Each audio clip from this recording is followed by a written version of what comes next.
Il existe un tubercule contenant 3 fois plus de protéines qu'une pomme de terre. Elle pousse à l'état sauvage dans 38 États. Elle a sauvé les pèlerins de la famine en 1621. Les Amérindiens la cultivaient depuis des milliers d'années. Puis, en 1654, les colons ont interdit aux autochtones de le récolter sur les terres anglaises. La sanction était le recours aux actions publiques. Pour une deuxième infraction, la punition était la flagellation. Au XIXe siècle, elle avait disparu des tables américaines. Dans les années 1980, l'Université d'État de Louisiane a passé près d'une décennie à développer des variétés supérieures. Ils ont collecté plus de 200 spécimens sauvages provenant de 19 États. Ils ont créé 2000 lignées hybrides. L'université a ensuite retiré son financement et le projet a été abandonné. Aujourd'hui, un seul pays le cultive à des fins commerciales. Japon. Pas aux États-Unis, où la plante est originaire. Là-bas, on l'appelle Hadomo et on le cultive depuis plus de 100 ans. Voici l'histoire d'une culture de survie qui a nourri des civilisations, puis qui a été volée, puis oubliée. Les preuves archéologiques commencent le long des rives des rivières et en lisière des forêts de l'Est de l'Amérique du Nord, de la Floride au nord jusqu'au Canada et de la côte atlantique à l'ouest jusqu'au Colorado. Des concentrations denses d'une vigne vivace apparaissent là où se trouvaient autrefois des établissements indigènes. Il ne s'agit pas d'une distribution aléatoire, mais d'une culture délibérée. Les Shawnees l'ont intégrée à leur jardin des Trois Sœurs, aux côtés du maïs et des courges. Cette plante fixe l'azote. Elle capte l'azote de l'air et le dépose dans le sol, fertilisant ainsi les courges et le maïs, culture gourmande en nutriments, sans apports extérieurs. Le système était autosuffisant. En 1613, les colons français de Port-Royal mangèrent les tubercules pour survivre à leur premier hiver. En 1620, le Mayflower accosta à Plymouth Rock. Les pèlerins ont dû affronter une terre brutale, froide et inconnue, sans aucune réserve de nourriture. La moitié d'entre eux périrent durant ce premier hiver. Les survivants doivent leur vie au savoir des Waноags et à cette plante. En 1623, les archives de la colonie de Plymouth indiquent que les pèlerins n'avaient qu'une petite quantité de maïs. Ils complétaient leur alimentation avec des tubercules ramassés sur les berges des rivières. La fête des récoltes de novembre 1621, considérée comme la première action de grâce, incluait probablement cette plante à table. Sans cela, la colonie serait morte de faim. Il s'agit de l'arachide, scientifiquement connu sous le nom d'Apios americana. Le peuple Lénipe appelait cela des espoirs. Les Anisha l'appelaient Mukwapinic, ce qui signifie pomme de terre nue. La plante est une vigne vivace qui pousse jusqu'à 3 à 10 pieds de long. Elle produit des fleurs parfumées brun-violet en grappes denses de juillet à septembre. Mais le trésor est sous terre. Tubercules. Elles sont reliées en chaînes comme des perles sur un fil. Leur taille varie de celle d'une noix à celle d'une petite pomme de terre. Une plante peut produire de 20 à 50 tubercules par saison. Examinons maintenant ce qui s'est passé après le contact. Les pèlerins ont appris à déterrer et à cuisiner les arachides moulus grâce aux Waноags. Les tubercules devinrent si précieuses pour la survie des colons que ces derniers adoptèrent une loi. En 1654, un arrêté municipal stipulait que si un Indien déterrait des arachides sur des terres anglaises, il serait placé au pilori public. En cas de récidive, il serait fouetté. Il ne s'agissait pas de protection de biens. Il s'agissait d'un vol des systèmes alimentaires autochtones sur les terres autochtones. Les colons avaient appris des Amérindiens où poussaient les arachides et comment les préparer. Puis, ils ont criminalisé les Amérindiens qui récoltaient la même plante sur des terres que les colons revendiquaient désormais comme anglaises. Au XVIIIe siècle, l'arachide restait un aliment courant dans le régime alimentaire des colons. On l'appelait pomme de terre indienne, haricot pomme de terre ou arachide. Ils l'ont fait bouillir, frire, rôtir, puis sécher et moulu en farine. Mais l'association avec la pauvreté et la nourriture indigène l'a marquée comme primitive. Avec l'essor de l'agriculture industrielle et la généralisation des pommes de terre européennes, l'arachide a disparu des tables américaines. En 1845, pendant la famine de la pomme de terre en Irlande, les Européens ont tenté de remplacer les pommes de terre par l'Apio americana. Ils l'ont importé, l'ont testé, puis l'ont rejeté. La raison invoquée était que les tubercules mettaient 2 ans à atteindre la taille requise pour la récolte. Son port grimpant rendait la récolte mécanisée difficile et ne convenait pas à la monoculture industrielle. Le vrai problème, c'était le contrôle. L'arachide est une plante vivace. Une fois plantée, elle repousse chaque année sans qu'il soit nécessaire de la replanter. Cette plante n'a pas besoin d'engrais car elle fixe son propre azote. Les agriculteurs ne peuvent pas vendre de semences chaque année si la plante se ressème d'elle-même. Ceci n'est pas une culture, c'est la sécurité alimentaire. Pendant plus d'un siècle, l'arachide est resté méconnu. Puis, en 1985, l'Université d'État de Louisiane a lancé un programme de domestication. Le projet a été dirigé par le docteur William Blackman et le docteur Bertal Reynolds. Leurs objectifs étaient des tubages plus grands, des grappes plus denses, une production en une seule saison et une productivité constante sans treillage. En 1988, ils avaient collecté des graines sauvages et des tubercules de 210 plantes réparties dans 19 États. Ils ont créé plus de 2200 lignées hybrides. 53 génotypes ont été conservés pour une analyse plus approfondie. Ils ont testé les lignes sur 3 sites. Plusieurs génotypes ont produit jusqu'à 3,3 livres de tubercules par plante. Le cultivar LA85034 s'est révélé particulièrement prometteur. Le programme d'élevage s'est poursuivi jusqu'au milieu des années 1990. Puis les financements ont été retirés et le Dr Blackman a pris sa retraite. Le projet a pris fin et les variétés supérieures n'ont jamais été commercialisées officiellement. Certains individus ont emporté des spécimens avec eux et quelques cultivars ont survécu. Mais le programme a finalement été abandonné. Ce modèle n'est pas unique. Les programmes universitaires de sélection de cultures indigènes sous-utilisées sont régulièrement privés de financement. Noix moulues de papaye pimène de topinambour. Ces plantes ne correspondent pas au modèle d'agriculture de production de masse. Ce sont des plantes vivaces qui nécessitent un minimum d'entretien.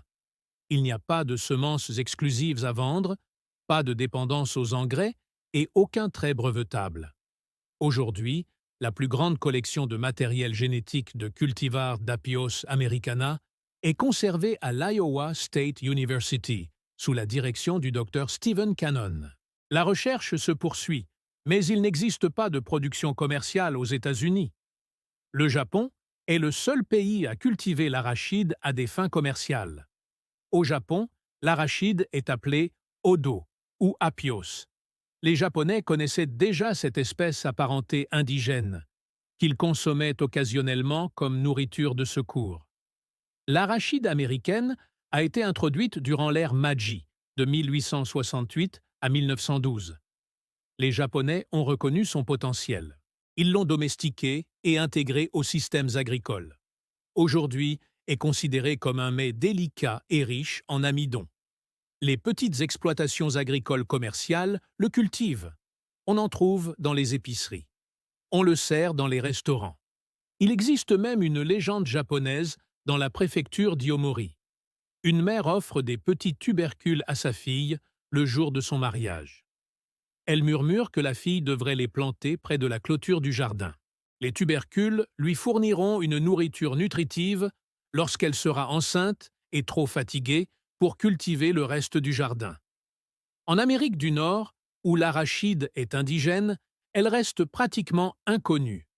Il n'est pas vendu dans les épiceries. Cela n'est pas enseigné à l'école. Entre-temps, le Japon en a fait un succès commercial. Examinons maintenant ce que contiennent ces tubercules. C'est là que la répression devient délibérée. Les tubercules d'arachide contiennent environ 16 à 17% de protéines brutes en poids sec. Les pommes de terre contiennent de 5 à 6% de protéines. Cela représente 3 fois la teneur en protéines. C'est la supériorité nutritionnelle. Ces haricots contiennent de 25 à 30% de protéines brutes, une teneur comparable à celle du soja. Les tubercules sont également une excellente source de calcium et de fer. Des recherches récentes ont révélé quelque chose d'extraordinaire. Les tubercules d'arachide contiennent des niveaux élevés d'isoflavones, notamment de génine. Ces composés sont associés à une diminution de l'incidence des cancers de la prostate, du sein et du côlon. Des études menées sur des rats hypertendus ont montré une diminution de 10% de la pression artérielle lorsque 5% de leur alimentation était composée de tubercules d'arachide. Des recherches menées sur des souris diabétiques ont montré que la consommation de fleurs d'arachide faisait baisser le taux de glucose sanguin. Il ne s'agit pas seulement de nourriture. Il s'agit d'une nutrition fonctionnelle aux bienfaits prouvés pour la santé.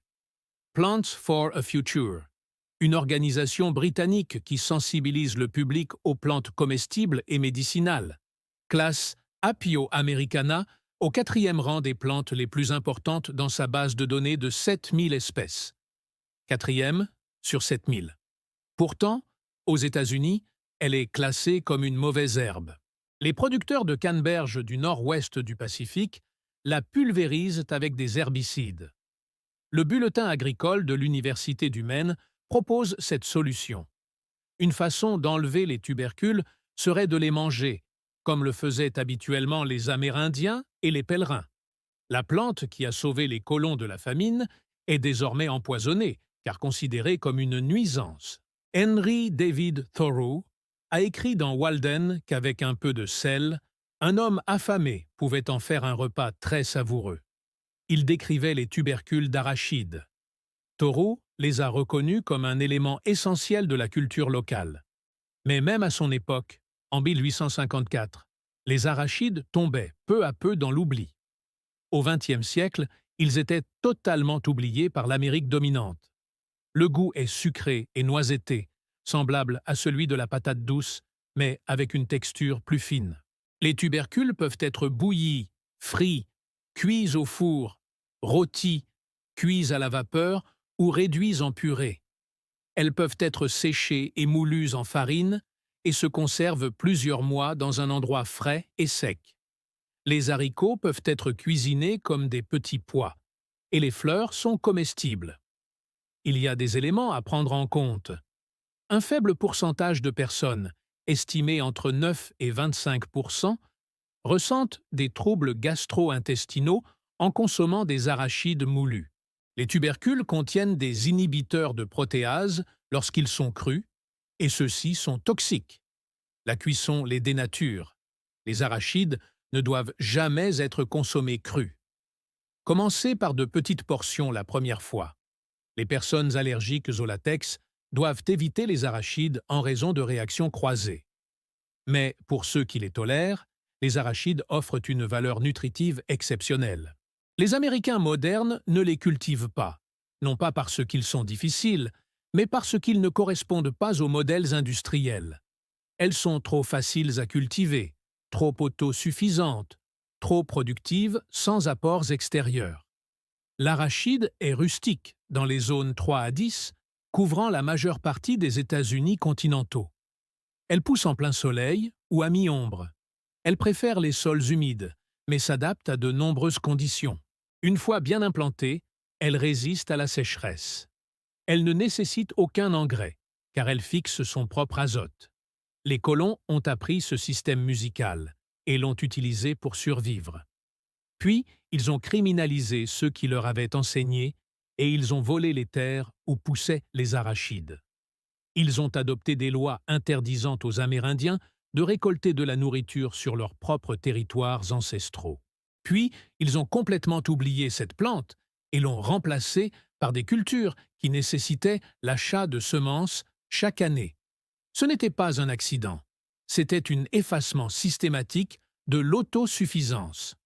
L'indépendance alimentaire est une menace pour le contrôle économique. Si les gens peuvent cultiver des aliments vivaces riches en protéines qui repoussent d'eux-mêmes et ne nécessitent aucun engrais, ils n'ont pas besoin d'acheter de la nourriture auprès des entreprises. Ils n'ont pas besoin de ce système. Dans les années 1980, l'Université d'État de Louisiane a tenté de réintroduire l'arachide. Ils ont consacré une décennie au développement de variétés supérieures. Ils ont prouvé qu'elles pouvaient être adaptées à la production moderne. Puis, le budget a été réduit. Le programme a été abandonné. C'est la même histoire que le désordre, que les haricots éphémères, que toute culture de survie. Pendant ce temps, le Japon a réussi là où l'Amérique a échoué. Ils ont pris une plante indigène américaine et ont bâti une industrie commerciale autour d'elle. Ils ont prouvé que ça fonctionne. Mais aux États-Unis, l'arachide est toujours classé comme une mauvaise herbe, toujours aspergée d'herbicides, toujours inconnue de 99% de la population. Ce savoir existe encore. De petites entreprises semencières vendent des tubercules issus des lignées de sélection de l'Université d'État de Louisiane. Les cultivateurs en permaculture le cultivent. Le réseau de fermes expérimentales préserve les cultivars. Des gens comme Nat Bradford, qui a sauvé la pastèque Bradford, sélectionnent l'arachide depuis 15 ans. Mais il s'agit là d'une préservation à la base, et non d'un soutien institutionnel. Si l'arachide était largement adopté, les conséquences seraient profondes. Une légumineuse vivace fixatrice d'azote contenant 3 fois plus de protéines que la pomme de terre. Tolérante aux zones 3A. 10. Productif à mi-ombre, ne nécessitant aucun engrais, repousse chaque année. C'est la souveraineté alimentaire. L'idée que l'arachide est trop difficile à récolter, trop lente à mûrir et trop envahissante pour être maîtrisée est de la propagande. Ce sont des atouts, pas des défauts. Son port grimpant lui permet d'utiliser l'espace vertical. Les rhizomes s'étendent, ce qui signifie qu'une seule plantation crée une source de nourriture en expansion. Les Japonais le cultivent à des fins commerciales depuis un siècle. Ils le récoltent, ils le vendent, ils le mangent. La difficulté n'est pas d'ordre botanique. La difficulté est idéologique. L'écrou de rebut ne convient pas au modèle standard. Il est incontrôlable. La musique ne peut être brevetée. Cela permet tout simplement de nourrir les gens. Ce n'est pas suffisamment rentable. Mais la plante persiste. Elle pousse le long des berges des fleuves, du Canada à la Floride. Il escalade les clôtures des jardins de banlieue. Partout où il y a de l'humidité et du soleil, l'arachide poussera. Il a survécu aux pillages coloniaux. Elle a survécu à un siècle de négligence. Il a survécu aux campagnes d'herbicides. Il est toujours là, attendant d'être commémoré. La loi de 1654 est encore visible dans notre système alimentaire, non pas comme une loi écrite, mais comme une structure héritée. La criminalisation de la souveraineté alimentaire autochtone se poursuit dans les subventions agricoles pour le maïs et le soja, mais pas pour les plantes vivaces indigènes. Dans le désinvestissement des recherches universitaires sur l'arachide et dans le financement sans fin des cultures OGM, dans la classification de l'arachide comme une mauvaise herbe au lieu d'un aliment. Mais cette structure est défaillante. La couche arable s'épuise. Le prix des engrais augmente. Le chaos climatique s'accélère. Les monocultures industrielles s'effondrent. Et dans les interstices, les plantes vivaces font leur retour. L'arachide grimpe aux clôtures, fixe l'azote et nourrit les personnes qui la cultivent. Le système ne peut pas supprimer ce qu'il ne peut pas contrôler. Et elle ne peut pas contrôler une plante qui pousse d'elle-même. Si cette collection vous a apporté quelque chose, abonnez-vous à Nature Lost Vault et activez les notifications. Chaque j'aime et chaque partage contribuent à préserver ce savoir. Le prochain coffre-fort ouvrira bientôt.